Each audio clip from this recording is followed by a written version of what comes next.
Patch 1.1 for the Hell mod is finally here. With it comes 8 new weapons, a new open mod, 1 new trinket, and a slew of changes and bug fixes. Let's get into it. This update brings 5 new boss weapons: Battle Rifle, Blood Tithe, Devotion, 6-shooter, Shields of the Warden, and 3 new open mod weapons: Street Sweeper, Wisteria, and Model 45.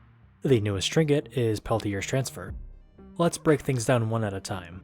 Starting with boss weapons, we have the Battle Rifle. This semi-auto scoped rifle is quite a beast. With 30 meters of range, you can very easily pop heads at a great distance. It does come at the cost of having some serious recoil. Landing multiple headshots in quick succession at a great distance can be a little rough. I recommend tap firing at distant targets, as this allows the recoil to reset to the original position after each shot. If you have that much distance on them, you might as well aim your shots properly.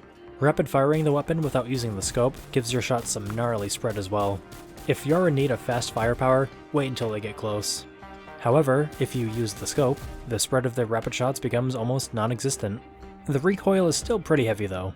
The Battle Rifle's mod is full auto. Similar to the Chunk Rider, the Battle Rifle contains a backup magazine in the form of its mod. It holds 32 rounds and fires ridiculously fast, with each shot dealing 4 times more stagger damage to boot. And the aforementioned recoil is as prevalent as ever. Personally, I have a really hard time managing it without something like Pillar of Stone to suppress some of the kickback. The spray is very powerful though. Landing all weak spot hits in the spray deals an insane amount of damage. And just like with regular fire, not using the scope causes the spray to have some nasty spread. The scope prevents this and maintains pretty good accuracy with your scope's crosshair.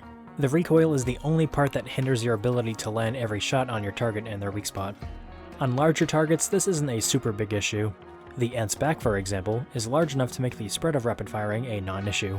As to be expected, this weapon pairs pretty well with the Hunter set, although I did run it with the Void set and that went pretty well. A nice addition for those who want to use the hunting rifle but want a faster fire rate closer to the assault rifle. Next up we have Blood Tithe.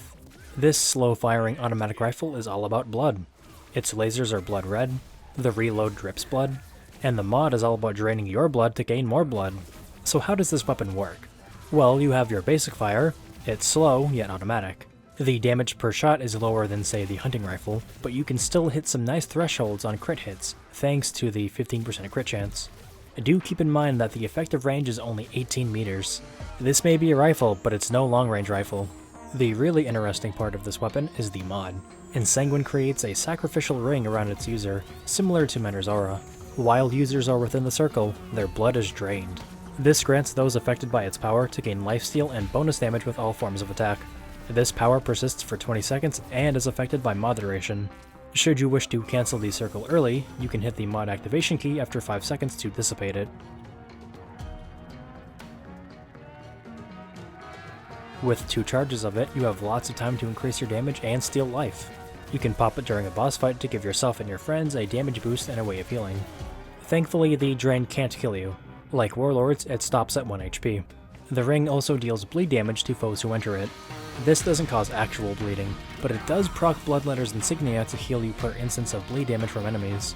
This is the perfect weapon for a sadistic support player. Devotion is a pocket shotgun ripped from the Iskall soldiers on Corsus. This puppy deals a whopping 405 damage per shot. And by per shot, I mean you only get a single shot. Think of it as a combination between the sawed-off and the hunting pistol, although the range is twice that of the former. The spread isn't too bad either. Slapping on the Iskall Hunter Bandit with this gun turns it into a pocket shotgun sniper.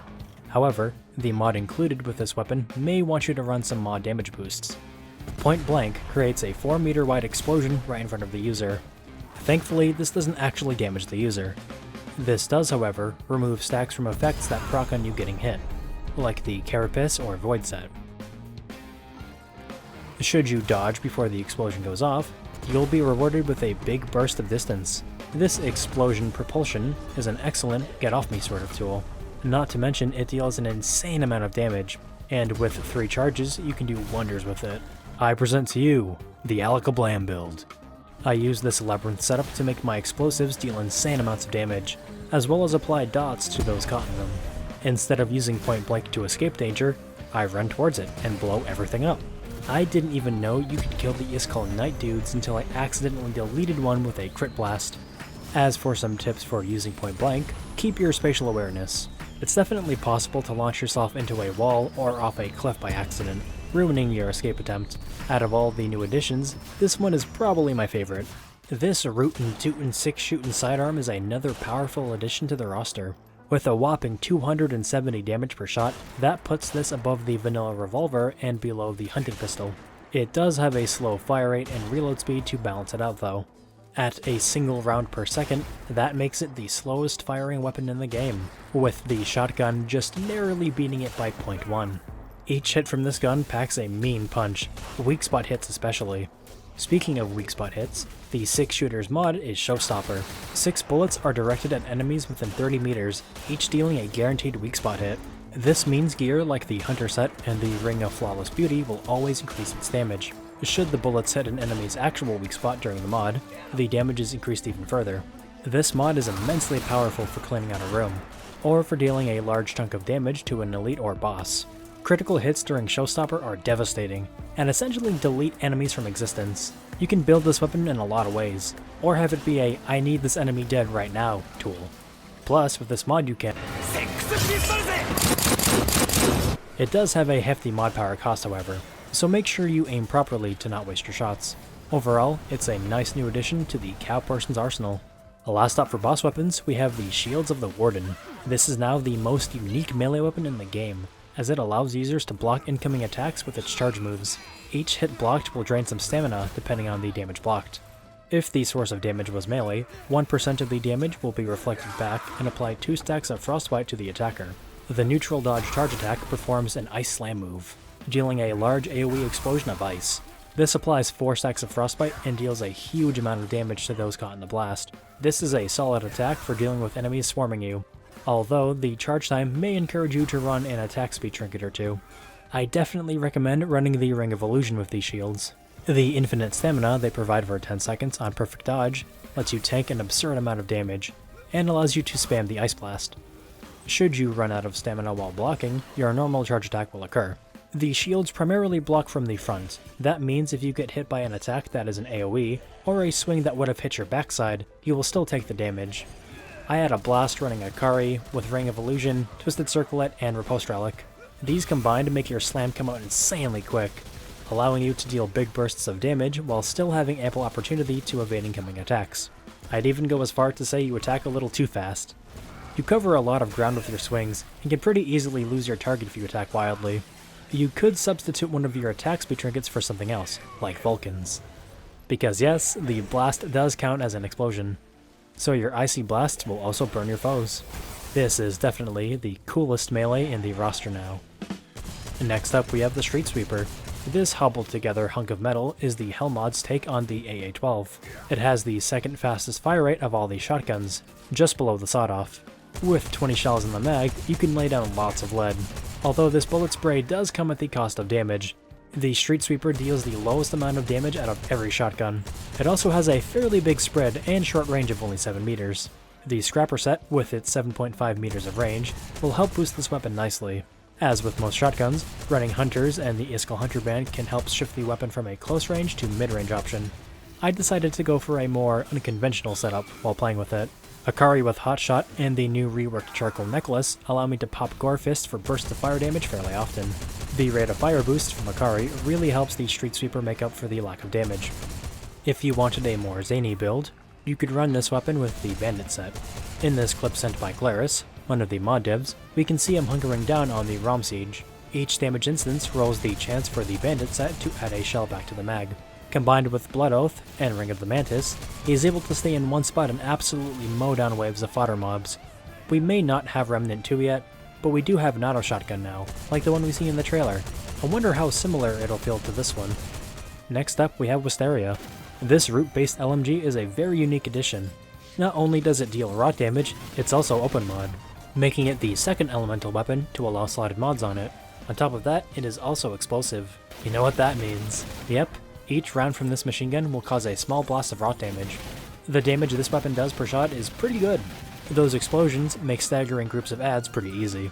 Seriously, this weapon is loads of fun, and there's tons of setups you can run with it. There is a bit of recoil and spread, but I honestly find both of these to be controllable. This was my weapon of choice in the Alakablam build from earlier.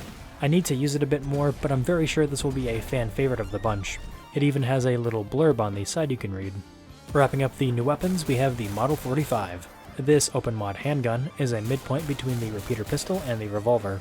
You have 8 shots in the mag, all dealing 120 damage with a 10% crit chance and 18 meters of range. It doesn't fire too much slower than the repeater pistol either. This combination makes the weapon a nice option for quickly picking off adds. A burst of rounds to an elite's weak spot will show you how powerful this handgun really is. The small clip size and ammo pool are what I usually struggle with maintaining. With only 8 shots in the mag, you'll blow through your ammo pretty fast if you spam shots. I actually ended up running Bogo's Ring at one point, and that honestly felt pretty good. Not having to worry about ammo running dry let me mob pretty well through ROM. Much like the other open mod weapons, you can run this gun in whatever setup you'd like. I personally see myself picking this over the revolver down the line. It feels good, and looks and sounds beautiful too. Rot Shot is a new free mod. It is similar to Spore Shot, but serves a different purpose. Rot Shot shoots out a rot arrow similar to the elite wraith enemies from the Earth sewers. These arrows explode on proximity with enemies, or when you shoot them with your weapons. The sting cloud left behind slows enemies and bosses. This boss slowing effect also applies to Spore Shot's clouds now, although this slowdown effect is reduced on them. This mod lets you set up traps for foes in boss fights and out in the world. Just be careful to not stand within your own cloud. The damage builds up quick and could actually kill you if you're not careful. An awesome new mod to add to the collection. As the last new addition with this patch, Peltier's Transfer is an Elementalist's dream. You deal 20% more fire damage to frozen targets and vice versa. There are a few setups that work quite well with Peltiers. Here, Glera shows off how to utilize the 2 elements to get the bonus damage. In co-op, you could get this bonus a little easier. In solo, you can run Hotshot or Smolder to apply burning, and one of the ice mods to freeze enemies. Even the base alternator is a pretty good choice. Or, you could use the Zeta Ray's new mod, Deep Freeze. This mod has charges similar to the fusion rifle. When you activate the mod, an 8-meter blast of freezing air is released from your gun. This distance is increased by 8 meters for every charge used on the activation. This gives it huge crowd control potential. Each charge does take a bit to build up, but thankfully the Zeta Ray now works like the old version of the beam rifle. It now increases the damage the target receives by up to 2 times the longer you hold down the trigger, although the smaller mag size limits how long you can maintain this debuff on enemies. In co-op, this weapon is amazing at boosting the damage of your friends. That isn't to say you can't gain the benefit of the target receiving extra damage. Summons, dots, and other effects that deal damage to enemies from your equipment all benefit from the debuff. A worthwhile rework in my mind, and a nice new trinket to the collection. The Rhino set has also been reworked.